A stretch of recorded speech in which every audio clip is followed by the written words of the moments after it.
Hey guys, I'm sorry I'm not here today, but I wanted to show you exactly what you're going to be doing so you are not behind. Okay, so we have finished reading Pedro's journal and you have researched Columbus, you've made opinions of Columbus.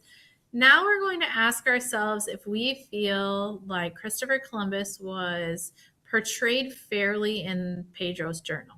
So, what does that mean? This means, like, does the author show us accurately who Christopher Columbus was? So, as an author, because you are the author, you're writing, you need to come up with your own opinion, your own viewpoint. So, that's what we're going to start doing today. What you're going to do is you're going to get an outline that looks like this here in just a few minutes. Okay.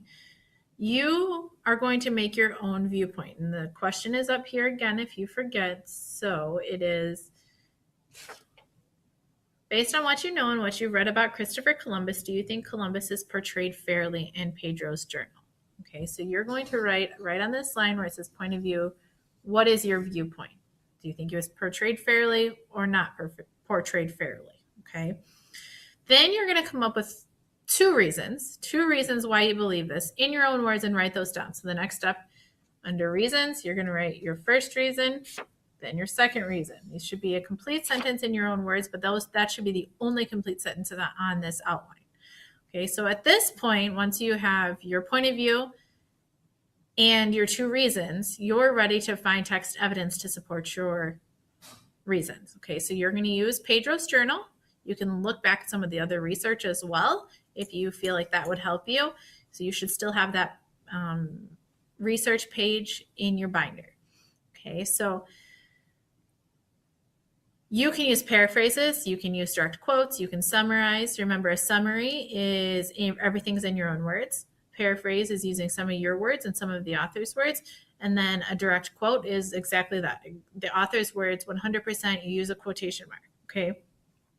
Now, outlines are meant to help us organize our information. We're not writing in complete sentences on here. It's simply to organize your information. Once you're done with this, then you were going to begin drafting.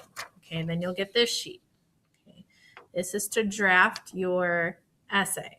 Okay, this is where you will use complete sentences, you will include transitions, you will make the ideas flow from one to the other. Okay, when you get to this part, remember your introduction has three parts. You're going to pose the question. So some say Christopher Columbus was portrayed fairly. Others believe that Christopher Columbus was not portrayed fairly in Pedro's journal. Make sure you include that part. Okay, then give both sides. Again, that you can kind of combine those into one longer sentence. And then you need to state your argument, your opinion, your viewpoint. So that will go in your introduction. So we're looking for 2 to 3 sentences in that introduction, nothing lengthy. Remember that in each paragraph we need to indent. Okay. When you get to the back side, your conclusion has 3 parts. You need to restate your main idea, your opinion. You need to summarize your reasons. So you have your 2 reasons, so combine those into one sentence. And then you need to leave your reader with a final thought. So a question, interesting fact, maybe something about Columbus Day. It needs to make sense. It needs to, whatever you're writing, it needs to flow and make sense with that piece of writing. Okay, we are going to have a couple of days to draft, and then we will be typing this, and this will be graded. But I do expect today that you get at least this part done. We have plenty of time, and you should be able to get that done with no problem and most likely start your draft.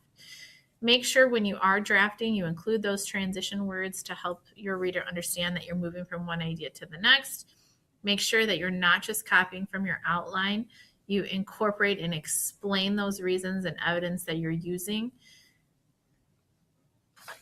I'll quickly show you what mine looks like. Okay, I'm not going to go into it very much,